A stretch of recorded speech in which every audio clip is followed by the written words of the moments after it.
Hey guys, welcome to this week's podcast episode. And I've got a fantastic guest for you today, Kyle McDowell.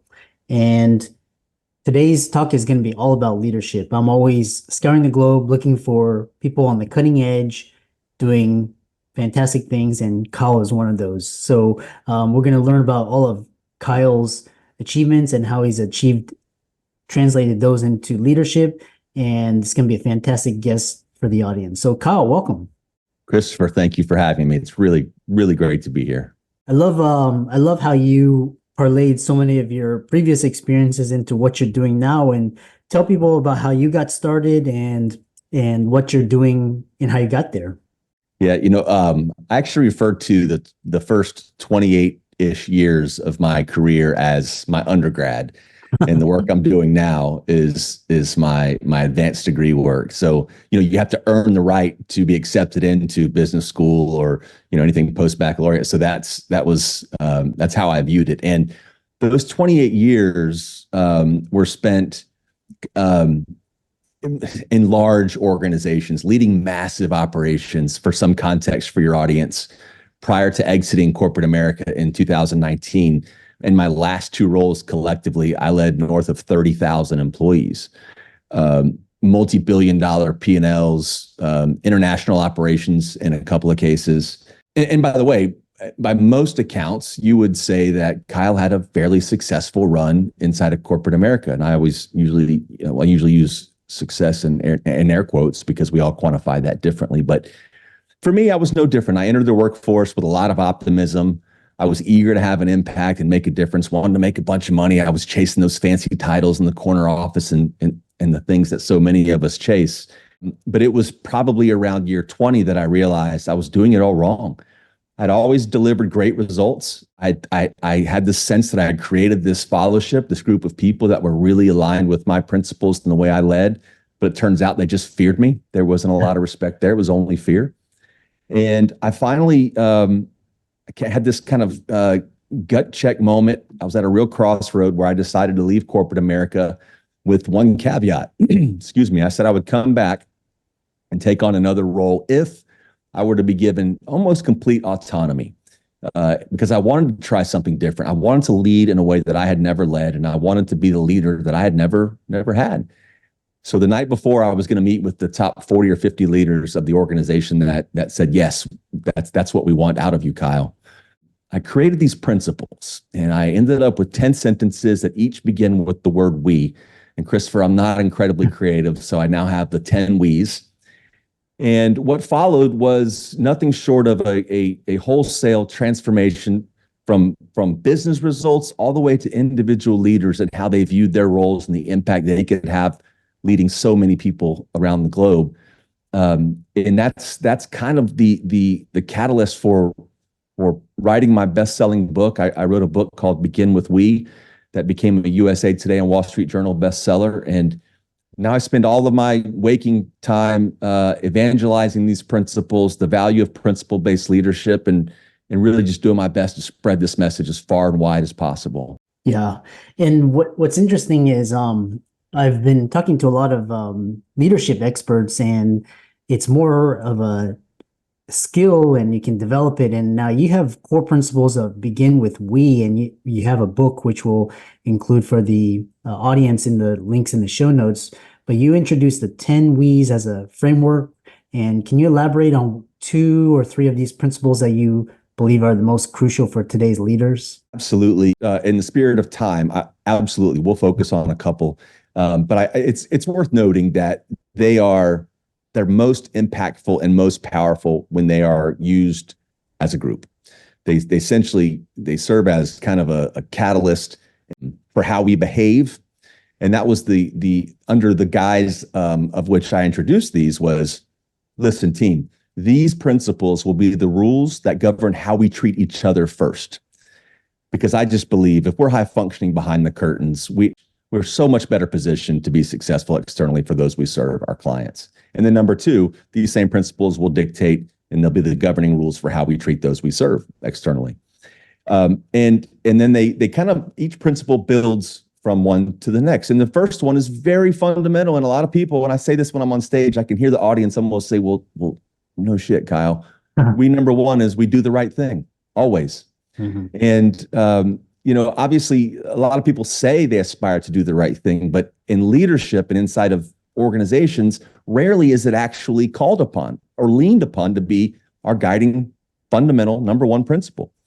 And from there, the principles expand into we lead by example and we say what we're going to do and we take action and we pick each other up all the way through to the very last we, which is we obsess over details. Now, I'm always really careful, Christopher, to point out that these principles, they're not the same as corporate values. They're not the same as some fluffy mission statement that is usually on a wall that people walk by every single day, but nobody can recite.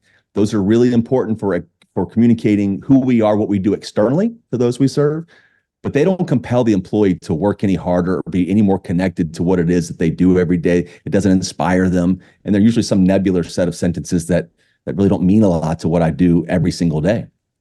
So these principles become our guiding light and our quest for what I've coined a culture of excellence. I will point out my favorite, if you'll allow me. My favorite principle of all the 10 We's is we number 8, and that's we challenge each other. Because I believe inside of any and every, I should say, high functioning team, there are challenges, not just from the leader to those on the team, but I'm talking about peer to peer and team member up to the boss, the leader, because it's impossible to think one person will have all the answers, has all the angles, and can think of every challenge to issue to bring the most out of everyone else. So we need that open dialogue and that candor to allow those challenges to be something that is part of our DNA. Yeah, so well said, and I love this. And again, the links to the books will be in the show notes. And the other question is, you have challenges in cultivating a we-oriented culture, and especially with these organizations, you have legacy, but then you also have very innovative organizations. So, what are some common obstacles organizations face in shifting from a me to a we culture, and how can they overcome these? Well, I love the way you framed the question because it is, I've never worked for anybody named organization. I've never worked for anybody named management, right? And I think therein lies, it's nuanced, but I think therein lies part of the problem. We're talking about people.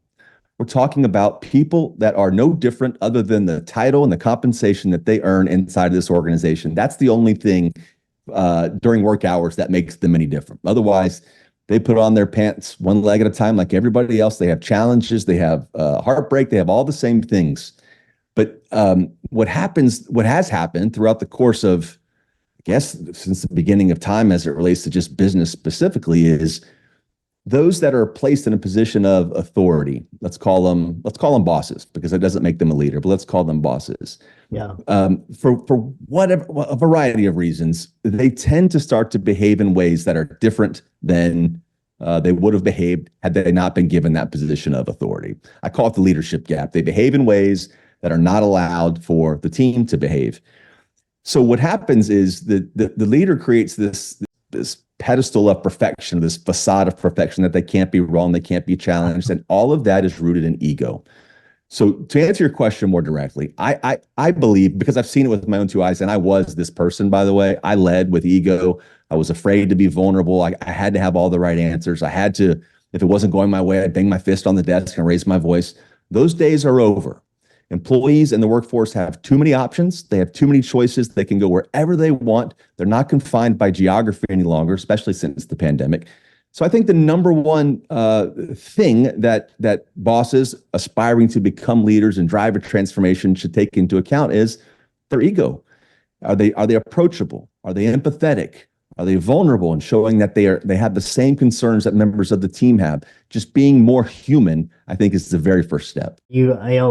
You mentioned transforming from a boss to a leader. And then the other question for a lot of the audience is, because you have the first time I heard a culture of excellence was from Tony Hsieh, rest in peace, of Zappos. And what is the culture of excellence? How do you develop it? What is it? How do you describe it or create a culture of excellence? Man, and I got to be honest, I'm happy you mentioned Tony Hsieh and what a loss that was to this community. I loved his book. I remember it vividly. I read it so many years ago, but To me, a culture of excellence is defined as an organization and the people within that organization being aligned on professional and personal goals and working with each other to achieve those goals. Now, that sounds kind of unicorns and rainbow to some people, so let me elaborate a bit. All of us aspire to be part of something bigger than ourselves. We also all want to add value. It's a fact. We all want to add value. Now, over time, we lose that desire. And I think a lot of us just put our head down and go through the motions, and that desire it wanes. But when we align on goals that are bigger than ourselves, including like my goal could be to get off of this team. My goal could be to go work for another company. And that's okay. As long as we're open and candid about those goals, because that means you're using this role as a stepping stone to something else. You're using it to maybe acquire knowledge that will enable you to get the next role, or maybe you're just using it to pay the bills just long enough until you can make that leap into entrepreneurship or whatever it is that you're considering. Let's be open and honest and candid about those desires and our paths. That allows us to be more direct in what it is that we need to be successful. In other words, aligning around goals for what I need to be successful, not just what the company and the team needs for me to be successful. Yeah, I love that. And it all starts with, with the leader. And once you can develop and cultivate that, you can tell by just the employee morale, just the productivity. Kind of rounding it out is, you've talked about success in leadership and business, and you've definitely exemplified that. And talk about finding fulfillment and max impact in not only your career, but also your personal your life with your relationship, your spouse, your kids, your colleagues, and so on. Yeah, I love that question, man. The path for my fulfillment came from deciding what I wanted to be known for, what I wanted my leadership legacy to be. And by the way, that transcended into what I want my personal legacy to be with my loved ones and my wife and my friends and family. Establishing principles, like my rules for behavior, the things that you are non-negotiable for me. By the way, I think calling Kyle a hypocrite is the worst insult you could ever give me. So if I'm going to evangelize these principles, I'm going to live them every single day. I'm not perfect. I'll slide and I'll need to show grace and rebound from those scenarios. But the bigger point here is, for my fulfillment to be what it is today, it involved documenting these principles, living them every single day. But what's most important, and this is a hard pill for many people to swallow because it sounds a little counterintuitive, the less energy I put into my own growth, my own development, and my own success, and the more I put into those around me, it's exponential, the amount of fulfillment that comes, because there's a win-win-win here. So if I invest all of my energy into the team that I lead and those that I love around me, they are better positioned to find their own niche, their fulfillment, find their stride, right? And that is incredibly rewarding to me. So the team benefits, the individuals on the team benefits, and me as the leader, I benefit as well. It's a hard concept to grasp, especially for younger leaders. And as I mentioned, it took me north of 20 years to find that myself. But once you do, man, and you put all your energy and genuinely care for those around you, the results are really, really profound. I love that. How can people find out more about you, connect with you on social, check out your book and your work? Well, we mentioned the book a couple of times. It's Begin with We, 10 Principles for Building and Sustaining a Culture of Excellence. My website is kylemcdowellinc.com. And man, I'm essentially on every social platform at Kyle McDowell Inc. as well. And I appreciate you giving me the opportunity to share those handles. And I share those not to chase followers or some type of social media clout. Man, I share that because I love to engage with those that are facing leadership challenges, those that want to level up and be the leader they never had, those that are trying to transform their own place in the world or in their organization and transform the organization as well. So please use it. I'm here for you, and I appreciate the opportunity. Yeah, and I really enjoyed this conversation, and you've had a lot of success, and also now helping others. And all of Kyle's resources will be in the links and show notes. Be sure to check those out, give him a like and follow, check out his book. And with that, thanks so much for an engaging conversation. Christopher, you're doing really important work, man. Thank you for having me. My pleasure.